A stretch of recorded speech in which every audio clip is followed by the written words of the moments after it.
Ever wonder what your lashes are destined for?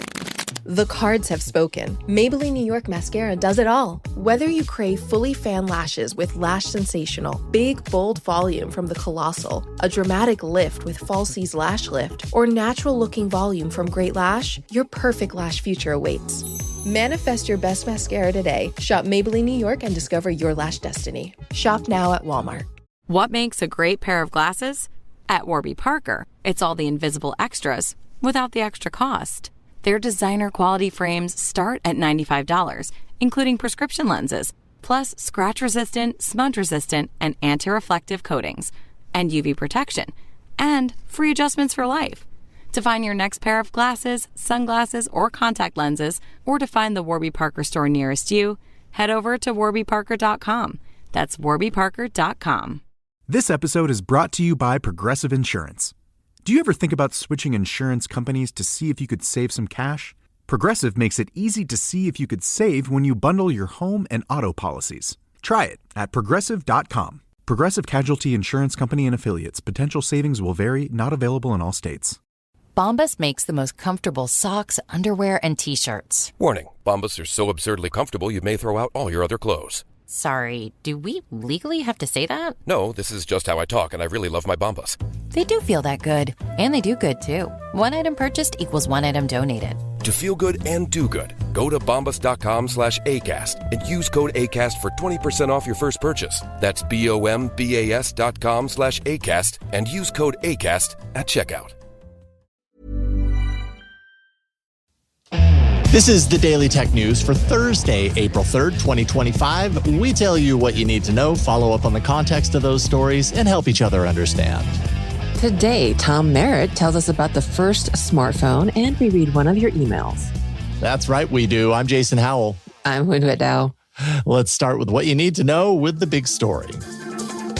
So, look, I am not an economist. I'm not too keen usually on Wall Street heavy stories, but the tariff news is a pretty big deal in the world of technology. So we are going to do our best to give you the facts and talk a little bit about this. The U.S. president announced new tariffs on imported goods ranging between 10% to 49%. Leading technology stocks to see a very dramatic decline in response. Tech-heavy NASDAQ, for example, dropped more than 5% on its way to its worst session in more than 5 years. Apple, as one example, has so far been hit the hardest, a near 9% drop, its steepest drop since 2020.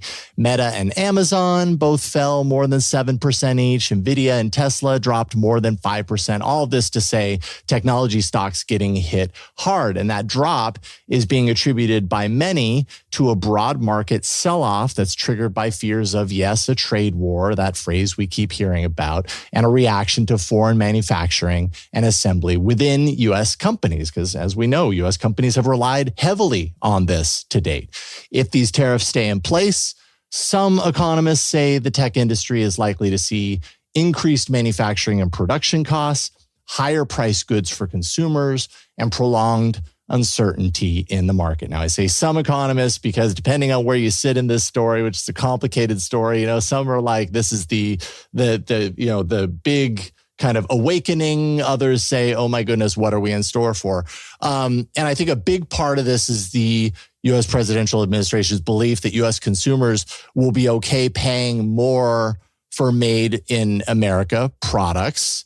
And I think the question that I have around this, I don't expect you to have the answer, Win, but it's just kind of something that's occurring to me, is if a company like Apple relies on China right now for large parts of its manufacturing, switching to U.S. production isn't going to happen immediately. That could take years to transition. The prices immediately spike because the tariffs are in place. Mm-hmm. And I'm wondering if we're witnessing, at least for now, a pause or an end of the current value paradigm that we've gotten used to with tech products in the U.S. We're used to a certain thing, and now it seems like things are probably going to shift as a result. No, I think that's absolutely fair. And it's really hard. I am also not an economist. Neither am I someone who can see very far into the future, if at all. And so we'll have to see, ultimately whether this ends up being a positive thing, of course, whether this encourages, domestic manufacturing and production. I do agree with you that this probably will kind of change how we feel about, consumer tech in the short term. I just don't see how, as a consumer myself, and probably one who's a very generally enthusiastic consumer, maybe too enthusiastic, I can't help but see this would change, at least me as a person, living in this world and a tech enthusiast, that this would change because yes, it seems very, uncontroversial to say that, a lot of our tech, the American tech industry is built on, foreign materials, foreign manufacturing.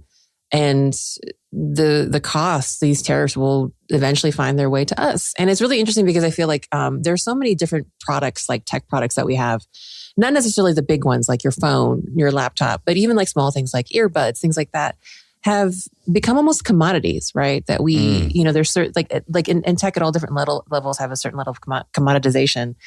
And maybe this will shift. And we talk about on our other show all the time about, at least with smartphones, given the economic climate, before all this happened, people are starting to, with everything that has happened in the world in the last 5 to 10 years, hold on to their smartphones at least, because they are big purchases depending on, I guess, what range you're in. They tend to be bigger purchases. And so people have leaned towards holding on to tech longer, demanding more longer support cycles.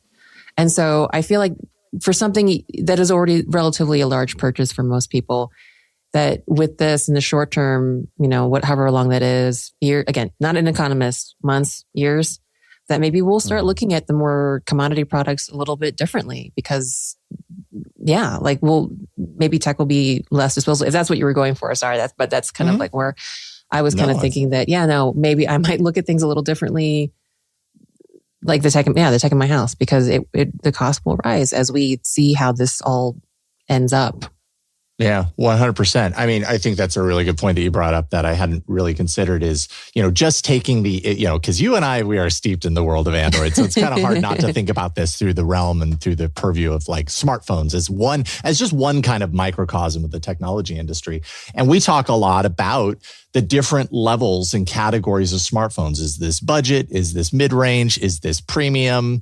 And then there's lots of little scales in between there. And the pricing that is associated with those scales has been pretty, similar over time. Mid-range, you're talking $500 to $700. Budget, $100 to $300 to $400, somewhere around there. And then premium, upwards of $1,000, if not more, for foldables. Mm-hmm. And I'm really curious after you saying that to kind of see like, how does this impact that value, the value of where these smartphones, and again, just as one example of technology, the impact on technology, but what does that do to that particular aspect of the technology industry? And is, how does that then translate to all the other things that you talk about that, that are kind of commoditized in the world of technology right now, that we're so used to getting earbuds that cost $149 or $79 or whatever. I mean, I think this actually ties into another piece of related news that's that certainly kind of plays in a similar field that you're talking about. Just real quick, an executive order was also signed to eliminate the de minimis exception. That's what allowed U.S. consumers to import goods from China and Hong Kong under $800 duty free. So the Shein, the Temu, even eBay, Etsy, they're all going to see potentially an immediate impact here as well. When I think about these low cost, earbuds as another example, that's something that's suddenly, I think the value proposition there shifts dramatically because those prices go up. Yeah, that's a really great point too. And that's, I think, also an important piece of this. And I mean, even just, again, thinking about the entire ecosystem of affordable, and again, sorry to bring it back to smartphones, but that's kind of the world that we live in all the time. Is imagine like just going on Amazon and thinking of all of the affordable, the ecosystem of affordable accessories and, all that whole little micro ecosystem. A lot of those products, and I think like the majority of those products that I've personally bought, for example, off Amazon, have been imported from China. So now that De minimis. De minimis. Now that has been eliminated, so I believe there's no tariffs on if the price was like under $800 worth of goods. Is that something like that? I'm sorry. Yep, that's it. Can you imagine how that would change? Like, it's just so interesting because it's hard to say because I mean, we'll obviously all survive if we can't get our multi-MagSafe chargers and function, our, various cases. We'll probably find a way to survive.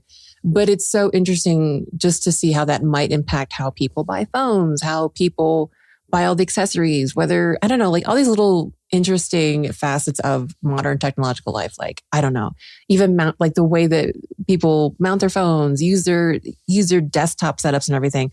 It's interesting how that all might be impacted because we are so used to these low price goods being imported. Mm-hmm. So it's hard to tell what's going to happen now.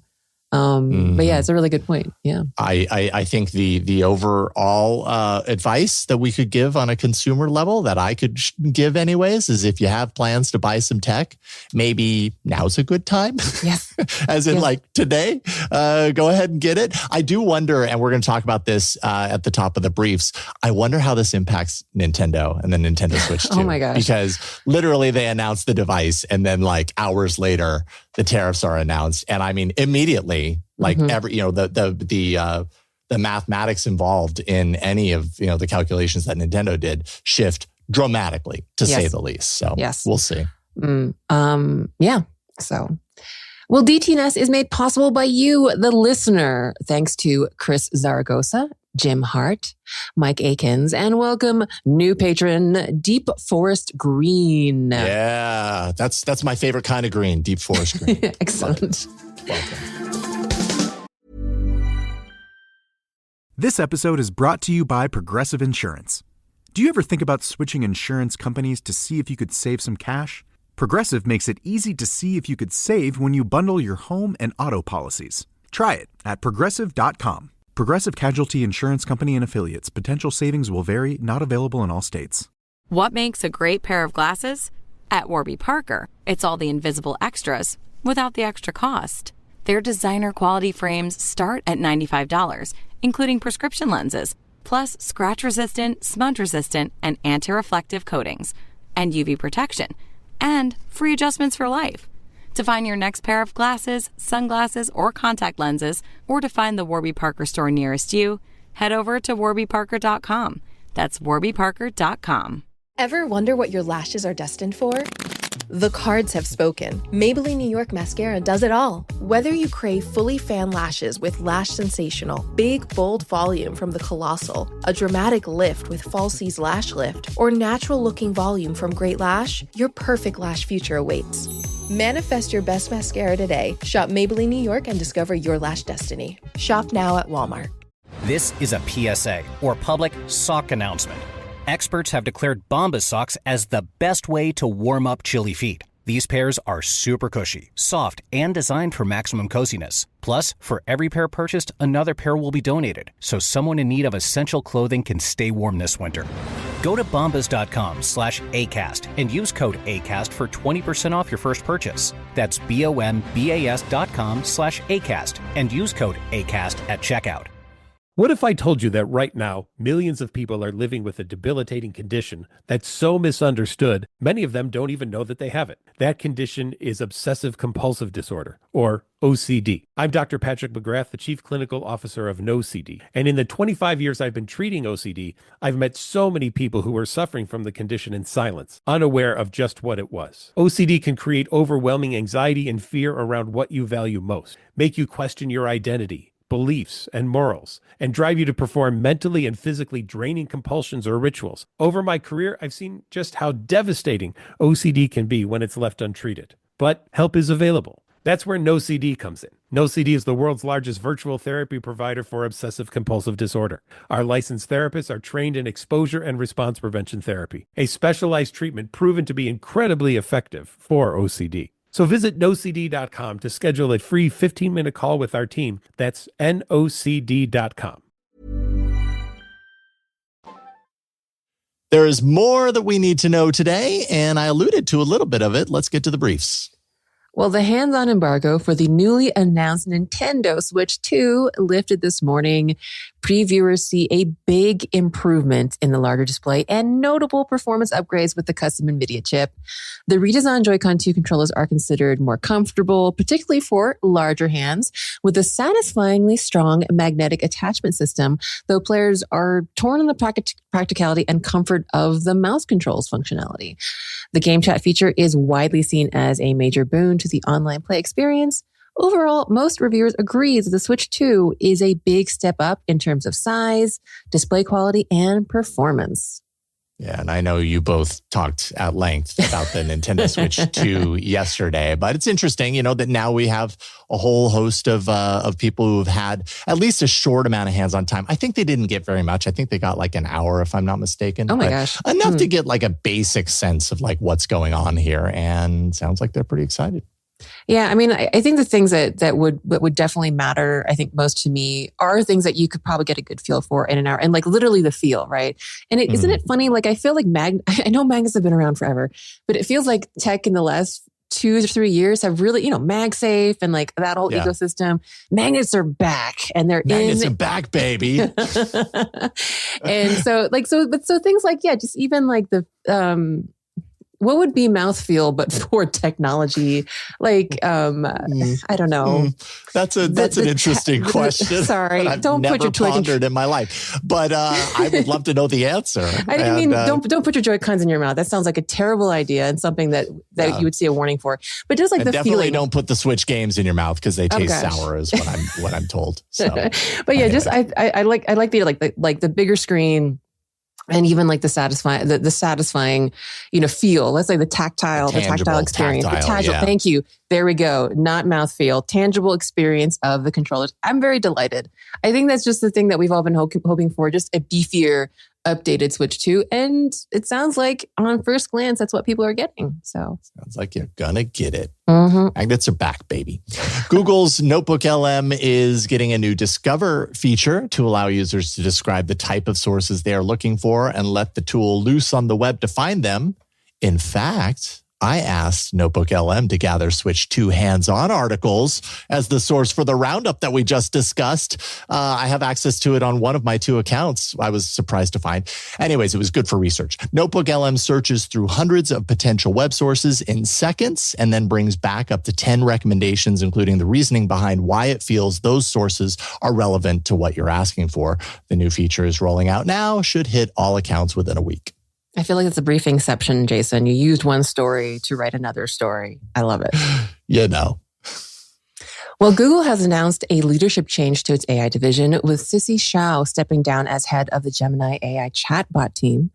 Josh Woodward, an influential force in the development of successful and above-mentioned Notebook LM tool and Project Mariner, will take over the role. No word on why Shao is vacating the role, though she plans to take a short break before returning to a new unannounced role. I mean, we've been talking a lot about restructuring happening in Google, and this is just kind of a big part of that. There's a lot of change happening inside of Google right now. Mm-hmm. But Sissy's great. I'm sure she'll find a really awesome role to go to from here. A federal judge has permanently blocked Arkansas's Social Media Safety Act, a 2023 law that required social media companies to verify user ages as well as obtain parental consent for those under 18. It was ruled unconstitutional, overly broad, and a violation of First Amendment rights. The ruling marks a significant victory for digital rights advocates in the U.S. Well, Amazon is set to launch the first full batch of 27 satellites for its Project Kuiper space internet network on April 9th, with the intention of offering its low Earth internet service to the public, quote, later this year.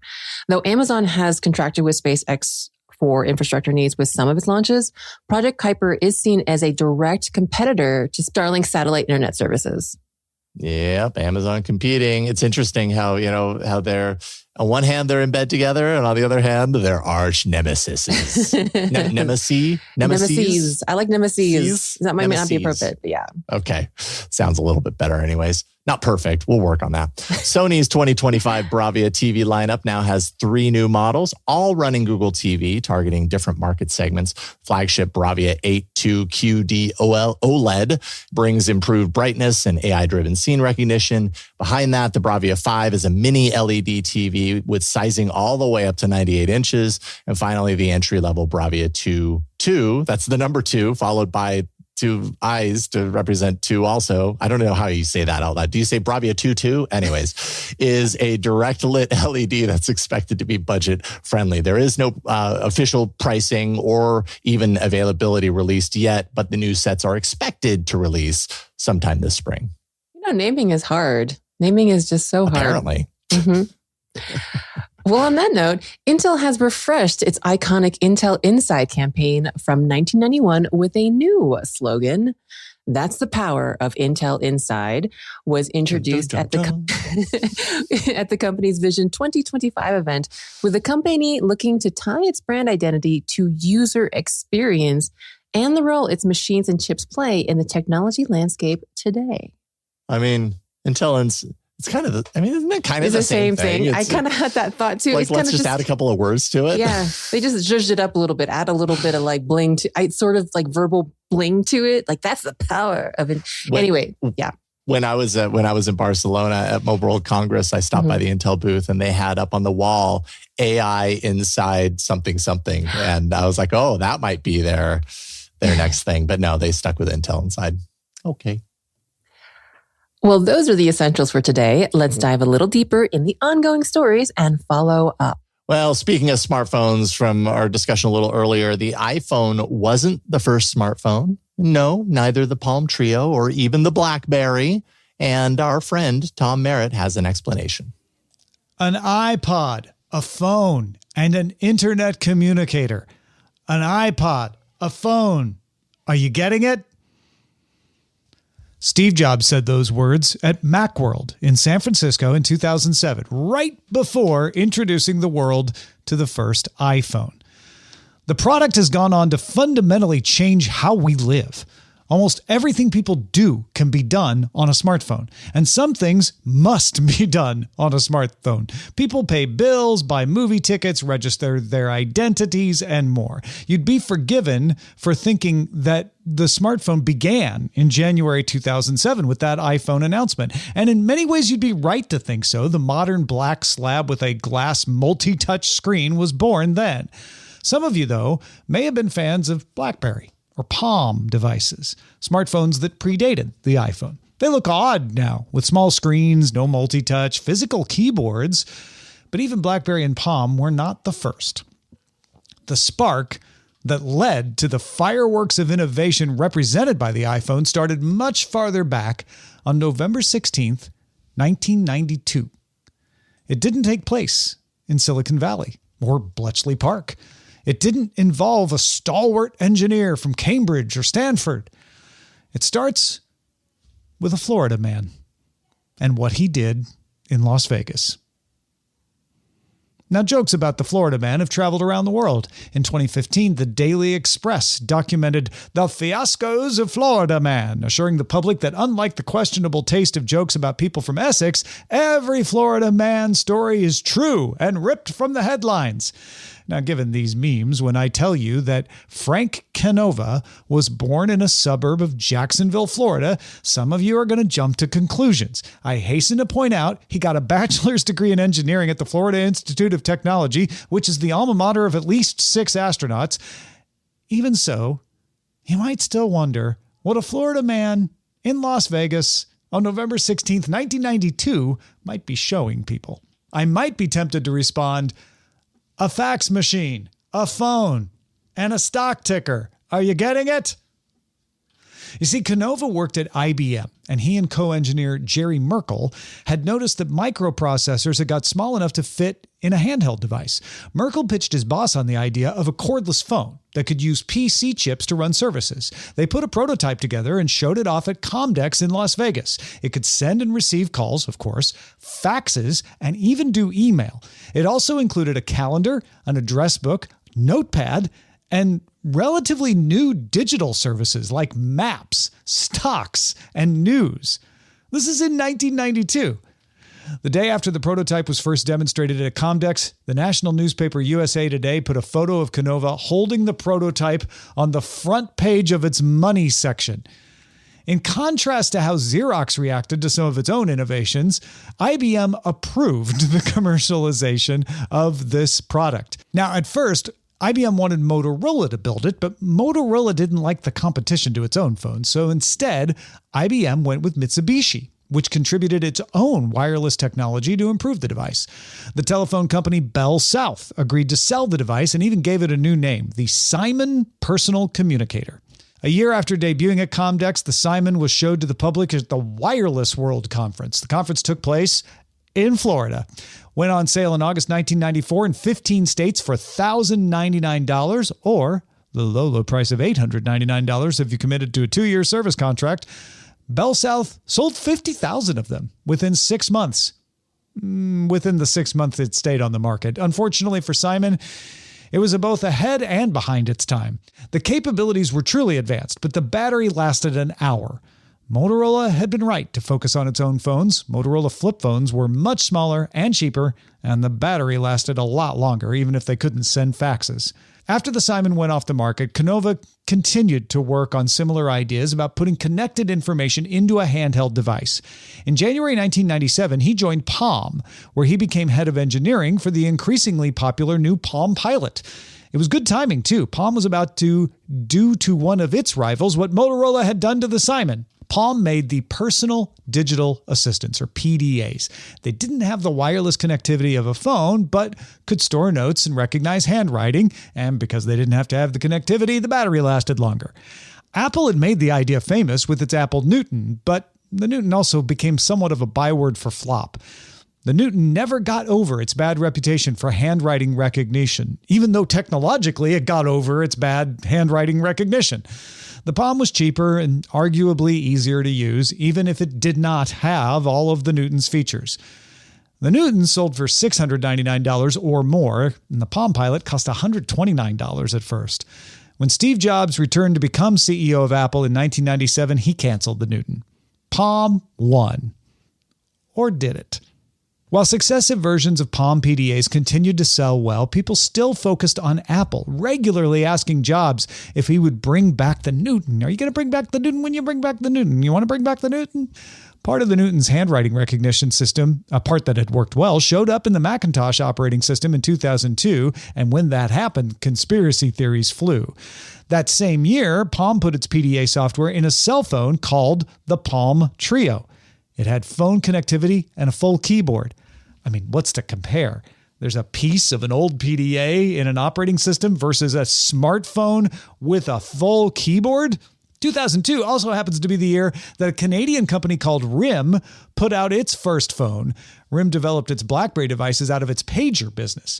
Early BlackBerries were basically pagers that handled email. BlackBerry was so good at the email part that it actually also licensed its technology to Palm to be used in the Trio. Still, people kept asking Apple about phones and PDAs. The first hint that it might be up to something is retroactively obvious. But few people noticed when Apple secretly acquired a small company called Fingerworks in 2005. Apple does this all the time, acquiring small companies that don't immediately appear to be related to its products, and sometimes they never are. Fingerworks was developing the idea of multi-touch. A regular touchscreen responded to your touch one finger at a time. A multi-touch screen could respond to multiple points of touch at the same time. That meant you could do things like pinch to zoom. The technology had been in development since the mid-1970s. Fingerworks, however, won awards and got a lot of good press for their implementation, but nobody had taken up its line of input devices. It had done keyboards and trackpads and mouses with multi-touch. Apple took that technology and put it in the phone. Or more accurately, made it the entire interface for the phone. The iPhone was the first major cell phone release to not even have a number keyboard. It took a while for people even to discover that Apple had bought Fingerworks, and then new rumors about Apple making a phone blended into those old ones about PDAs that dated back to the killing of the Newton. Apple seemed focused on its successful music player, though. The iPod had arrived in 2001, was a huge hit. BlackBerry and Palm seemed dominant in connected devices and smartphones. He didn't acknowledge it publicly at first, but Steve Jobs noticed that people liked all three devices: the music player, the phone, the connected device. The ingredient that brought it all together was that multi-touch screen. He combined them all into one phone, called it the iPhone, the best known smartphone yet. And just as a little coda to this story, in April 2024, it acquired 4,181 square meters of office space in an office building just south of Miami, Florida. I mean, it's probably nothing, but keep your eyes open if anyone from there is planning to show something off in Las Vegas. If you have feedback about anything that gets brought up on the show, get in touch with us on the socials at DTNS Show on X, formerly Twitter, Instagram, Threads, Blue Sky, and Mastodon at mastodon.social. For TikTok and YouTube, you can find us at Daily Tech News Show. If you wear glasses, you know how hard it is to find the perfect pair. But step into a Warby Parker store, and you'll see it doesn't have to be. Not only will you find a great selection of frames, you'll also meet helpful advisors and friendly optometrists. Yep, many Warby Parker locations also offer eye exams. So the next time you need glasses, sunglasses, contact lenses, or a new prescription, you know where to look. To find a Warby Parker store near you or to book an eye exam, head over to warbyparker.com/retail. This episode is brought to you by Progressive Insurance. Do you ever think about switching insurance companies to see if you could save some cash? Progressive makes it easy to see if you could save when you bundle your home and auto policies. Try it at Progressive.com. Progressive Casualty Insurance Company and Affiliates. Potential savings will vary, not available in all states. We end every episode of DTNS with some shared wisdom. Today, Mark Wansel is helping us understand. And yes, before we get to the email, I realize the topic of mandatory sign-in on Windows 11 is a little old at this point. I think we talked about the story on Monday and had a follow-up on Tuesday. But this is a good counterpoint. I thought it was worth noting. So, Wynn, take it away. Well, Mark writes, "Hello, team. I'm going to push back a little on the Microsoft account requirement for Windows. Putting aside Shannon's excellent example of an air-gapped machine, in the world of zero trust security, identity is paramount. Without strong identity, it is very difficult to secure endpoints. Very few people will be able to set up a local authentication server with regular multi-factor authentication, let alone phishing-resistant multi-factor authentication.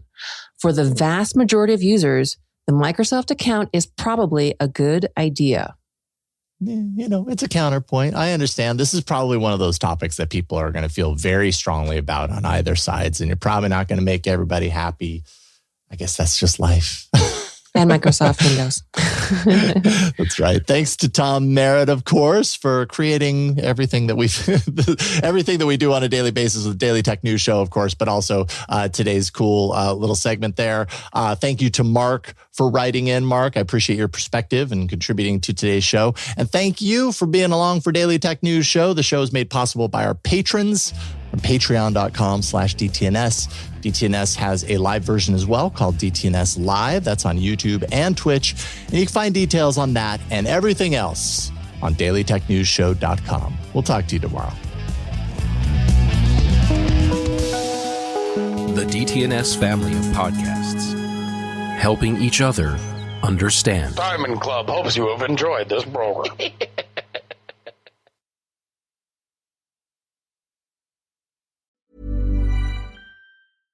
This episode is brought to you by Progressive Insurance. Do you ever think about switching insurance companies to see if you could save some cash?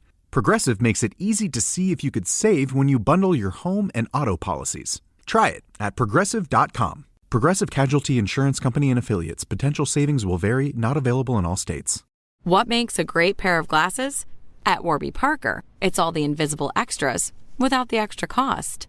Their designer quality frames start at $95, including prescription lenses, plus scratch-resistant, smudge-resistant, and anti-reflective coatings, and UV protection, and free adjustments for life. To find your next pair of glasses, sunglasses, or contact lenses, or to find the Warby Parker store nearest you, head over to warbyparker.com. That's warbyparker.com.